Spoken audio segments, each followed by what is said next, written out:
Rádio Rosário. Você pode interagir conosco. Inscreva-se no canal. Deixe o seu like. Se quiser, também comente e compartilhe este vídeo. No Brasil, o mês de setembro é voltado ao tema de valorização à vida, por meio da campanha Setembro Amarelo de Prevenção ao Suicídio. A campanha existe desde 2014 e o dia 10 deste mês é oficialmente o Dia Mundial de Prevenção ao Suicídio. Falar sobre este tema é muito importante, por isso vamos abordá-lo mais uma vez, hoje conversando com a psicóloga Emanuele Somacal, que está aqui pela primeira vez nos estúdios da Rádio Rosário para se reportar à comunidade serafinense e regional para falarmos sobre esse assunto. Emanuele, agradecemos a sua vinda aqui hoje e ter aceito o convite da Rádio Rosário. Bom dia. Bom dia, obrigada, Valesca, pelo convite. Eu fico feliz e grata por poder conversar com a população sobre um tema tão importante. E pela primeira vez aqui na rádio, obrigada pelo convite. Emanuele, inicialmente, gostaria que você abordasse como a psicologia e a psiquiatria analisam o suicídio. A gente analisa como um sofrimento intenso da pessoa, né? Então é uma dor que é o extremo dela, a gente diria, né?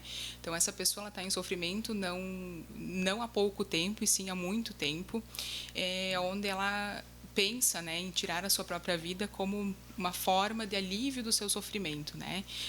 É muito fácil para as pessoas, quando têm condições psíquicas, né, psicológicas saudáveis, em dizer assim, mas esse problema seria fácil a gente resolver, né? Seria quando a gente tem a capacidade psicológica, mas quando a gente não tem ela, é muito difícil, é muito complicado enxergar uma solução.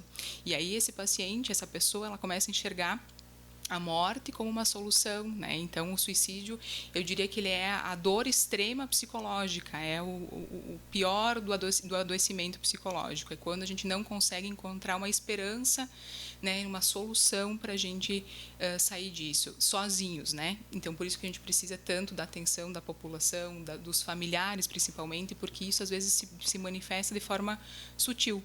Ela não é uma situação, às vezes, que fica aí na nossa cara, né? Como muitas pessoas falam, né? Vamos fazer uma lista aí, né, de sintomas que a gente pode observar. Às vezes não é tão simples assim. Às vezes ela é bem velada, bem escondida, todos esses sintomas, né? Então a dor, o suicídio em si é uma dor muito, muito profunda dessa pessoa e que sozinha ela não consegue achar esse caminho. Então a gente teria que pegar na mão dessa pessoa e conduzir ela, né, com muita dedicação, com muita paciência e principalmente persistência, né? Porque muitas vezes essas pessoas chegam até os tratamentos e o quanto que é difícil dar continuidade, né? A gente inicia o tratamento, por isso que a gente diz que é muito subjetivo de cada pessoa, que algumas pessoas conseguem dar continuidade e outras não ao tratamento adequado, né? Então, o quanto que é intenso esse sofrimento, né? E complexo de se entender.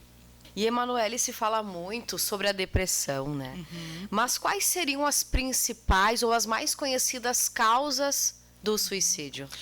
As causas mais comuns realmente são os transtornos mentais, principalmente a depressão, né? Um transtorno depressivo, transtorno de personalidade, de bipolaridade, né? Então, existem sim os transtornos mentais, né? que potencializam essa questão do suicídio.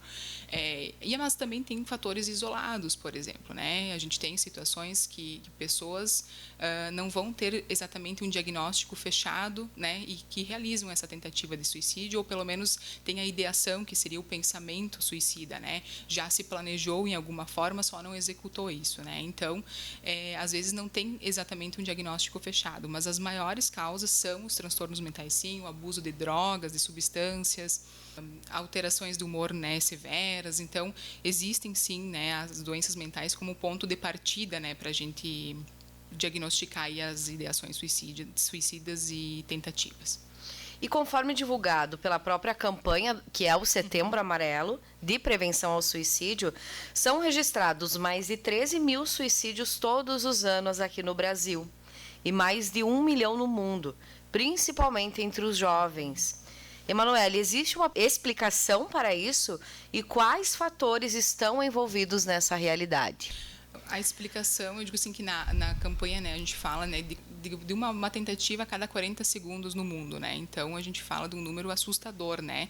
São tentativas ou pelo menos ideações, né? Então a cada 40 segundos a gente tem uma pessoa tentando ou se planejando ou até executando a tentativa de suicídio. Então isso é um número que a gente precisa frisar, né? Porque às vezes o pessoal pensa que é uma coisa distante, uma coisa longe, que não está, né, aí no nosso dia a dia e está bem pertinho da gente, né?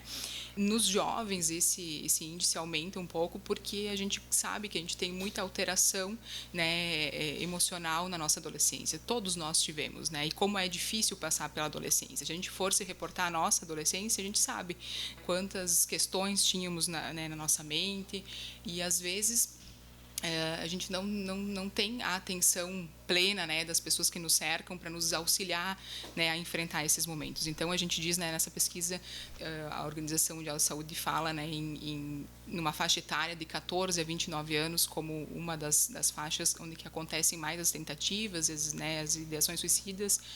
E realmente os fatores principais são as doenças mentais, né, porque eles se manifestam justamente na adolescência. Então, às vezes um transtorno depressivo ele vai se manifestar ali na adolescência. Outras vezes não tem um transtorno específico, né, mas são as mudanças da fase de vida, quando a gente migra para uma fase adulta e a gente começa a entrar numa complexidade de pensamento e existencial, né, de saber o que a gente está fazendo aí no mundo, né. Então, tudo isso ajuda muito. A gente tem sim muitas questões, então a questão do suicídio ela não aparece da noite para o dia, né? Eu falo sempre para os meus pacientes, a gente não amanheceu e pensou no suicídio hoje, né? A gente vem pensando nele há muito tempo, né? E a gente precisa parar esse pensamento, a gente precisa ressignificar isso para que essa pessoa encontre um sentido na vida, encontre uma luz e consiga ressignificar todos esses traumas, todos esses pensamentos destrutivos que essa pessoa tem. E a autoajuda? Como prevenir, Emanuele? Como prevenir, né? Autocuidado, né? O autocuidado, eu sempre digo que é uma palavra que está muito na moda, né, Valesca, mas eu digo que é muito pouco aplicada por todos nós, né? Então, o autocuidado de buscar ajuda, de buscar uma terapia, né, um psiquiatra, né? uma psicoterapia é muito importante. A gente precisa se conhecer para se compreender no sofrimento da gente. Todos nós sofremos, né? Às vezes sofrer sozinho é muito difícil. Por que não falar do suicídio? A gente precisa falar do suicídio, porque o que a gente está falando do suicídio não é da morte propriamente dito, é do sofrimento dessa pessoa, né, que leva às vezes a esse desfecho trágico. Então assim a gente precisa conversar sobre o sofrimento, o que nos adoece, o que causa essa dor, né? A gente precisa, né, como é que a gente previne isso? Conversando, falando, cada dia mais. Diálogo. O diálogo acho que é a ferramenta principal de prevenção, né? Eu não vejo uma outra forma, né? Como se sente? O que acontece? Perfeito, né? O que acontece com a gente, né? Quantos pensamentos no dia a gente tem? Quantas vezes esses pensamentos são destrutivos, pessimistas, né? Assim, né? Aquele pensamento que nos puxa, né, para uma direção mais de um olhar mais pessimista, mas que às vezes é difícil de sair desse caminho. Então, como que a gente precisa conversar sobre isso, e com os jovens principalmente, é um momento onde eles se sentem muito isolados, muito sozinhos, eles estão tentando se encaixar em grupos, né, e ter seus amigos, eles estão vivenciando as primeiras frustrações deles, tanto amorosa quanto de amizades, né, a realidade, vendo a realidade do mundo um pouquinho diferente do que a gente estava, às vezes, por vezes, protegidos, né? Porque a infância é uma fase assim da inocência, né?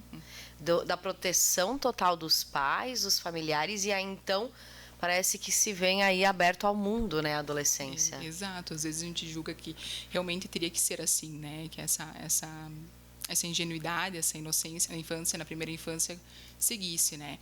O quanto que isso é, às vezes, também quebrado, sabe, Valesca? Às vezes a gente tem uma infância que ela não é tão boa assim, né? E aí a gente vai perdurando, né? Vai seguindo isso, né? Na adolescência, na vida adulta, e aí começa-se pensamentos muito ruins, né? De como se deu todo esse trajeto, né? Então, as pessoas, elas vão ter essa questão do suicídio nas suas mentes quando as tentativas na cabeça dela tenha terminado de tentar de resolver algum problema, né? Então, o quanto que a gente precisa dialogar para a gente poder falar sobre esse sofrimento e tentar acalmar ele, né? Tentar ressignificar, que a gente usa esse termo na psicologia, né? É dar um novo sentido para tudo isso. A gente vai deixar o sofrimento? Não, a gente não vai deixar o nosso passado nem o nosso sofrimento, mas a gente vai passar a olhar para ele um pouquinho diferente daquilo que a gente olhava, né? Aquilo não dói mais tanto. A gente foi compreendido no meio daquele sofrimento. Então dá um novo sentido para essa caminhada. E Emanuele, como ajudar alguém? Dialogando, principalmente, gente, assim, ó, é não falar frases do tipo que eu ouço muito e que dói muito, né? Dói até na psicóloga ouvir isso, né? Que é, isso é falta de Deus, isso é frescura, é capricho. Já tentei te ajudar e você não se ajuda. Isso são frases muito pesadas. Algumas eu estou dando para vocês e que são até populares já nas campanhas, né, de Setembro Amarelo, porque isso tem um impacto na vida dessa pessoa que está em sofrimento. É devastador. O que isso reforça numa pessoa que está em sofrimento psicológico? Que realmente ela é um peso para essas pessoas, que realmente ela não consegue fazer nada de certo na vida dela, né? Então isso acaba reforçando ainda mais esse pensamento ruim, esse pensamento de suicídio, né? Então, se a gente possa escutar sem julgamento, é difícil? Claro que é. Para quem não tem essa escuta especializada, que não é o psiquiatra, que não é o psicólogo, é muito difícil. A gente sempre tem um pré-julgamento de tudo isso.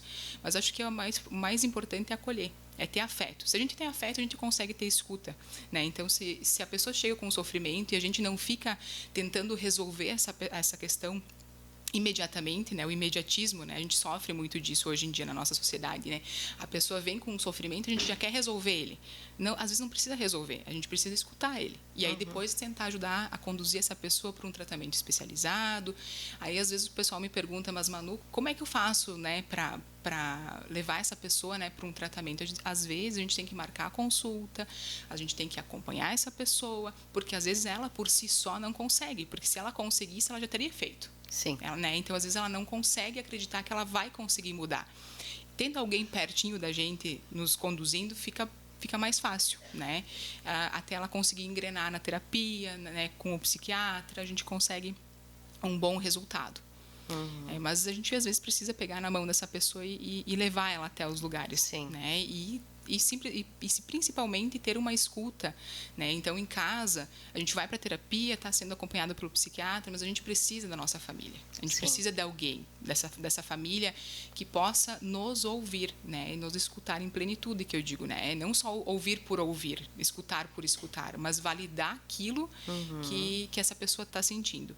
E a gente nunca vai conseguir imaginar o sofrimento. Né? Eu tinha um professor que nos dizia que imaginar o sofrimento do outro é um pouco de prepotência da nossa parte. A gente nunca vai conseguir imaginar, porque quem está sofrendo é essa pessoa.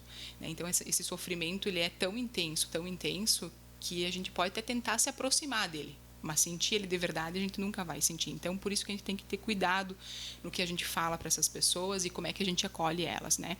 Eu diria todo o sofrimento, de qualquer cunho. Né? A gente precisa ter uma escuta mais afetuosa. Isso já minimiza muita coisa. A pessoa entende que não está sozinha. Sim. E quais são os canais de ajuda e também os profissionais que podem auxiliar, então, a saúde mental da população, Emanuele? Psiquiatra, psicólogos, tá? Temos o canal do CVV, que é o Centro de Valorização à Vida, né? Que quando a gente diz que é um ponto importantíssimo, né? Que a gente entra em contato pelo número 188, a gente faz uma ligação e a gente pode conversar. E a gente vai encontrar mais de 4.000 profissionais ajudando, né, nessa escuta que eu venho falando, né, que às vezes a gente precisa conversar a qualquer 24 horas, em qualquer momento. Até tem dados do CVV, né, no Instagram. Então, o pessoal é CVV oficial, né, no Instagram, para o pessoal mais jovem, aí, às vezes que tem as redes sociais, né, os nossos jovens que a gente falava antes, né, que eles precisam buscar essa ajuda, às vezes na madrugada, às vezes num horário que se sente mais sozinho. Ali a gente vai ter o primeiro passo, né, então o canal melhor é o CVV. Na sequência disso, a gente precisa buscar ajuda, por exemplo, aqui na nossa cidade, eu sempre digo que a gente é muito privilegiado na questão da saúde e na saúde mental também. Então, nós temos psiquiatra e psicólogos que atendem via SUS, né, que é uma parceria entre a prefeitura, né, e o sistema de saúde, onde existem, né, os atendimentos psicológicos e psiquiátricos de forma gratuita para a população. Como é que a gente faz essa busca? A gente pode ir na unidade básica de saúde, realizar uma consulta e o médico vai estar encaminhando para os profissionais, né, adequados que estão credenciados nesse atendimento. Então, aqui em Serafina Corrêa, a gente é privilegiado nisso, né? A gente consegue o acesso à saúde muito mais rápido, às vezes, né? Então, temos essa vantagem também. Nós queremos agradecer a sua vinda aqui hoje. Obrigada pelos esclarecimentos, Emanuele. Se falar desse assunto, a gente sabe que ainda é um tabu, infelizmente, suicídio. Campanha do Setembro Amarelo. Esperamos que as pessoas tenham um olhar diferente e melhor sobre esse assunto também. O cuidado com si mesmas e o cuidado com o próximo também. Esperamos em outras oportunidades voltarmos a conversar sobre outros temas também de saúde mental. Desejamos para você um bom trabalho, saúde para você e também para os seus pacientes. Um bom dia. Obrigada. Obrigada, Valesca, pelo convite. Eu fico muito feliz de ter podido participar desse momento. Eu acredito que a gente tenha a possibilidade de falar mais vezes e pensar que o falar é o que quebra o tabu. Então, muito obrigada e saúde para vocês. Obrigada pelo convite.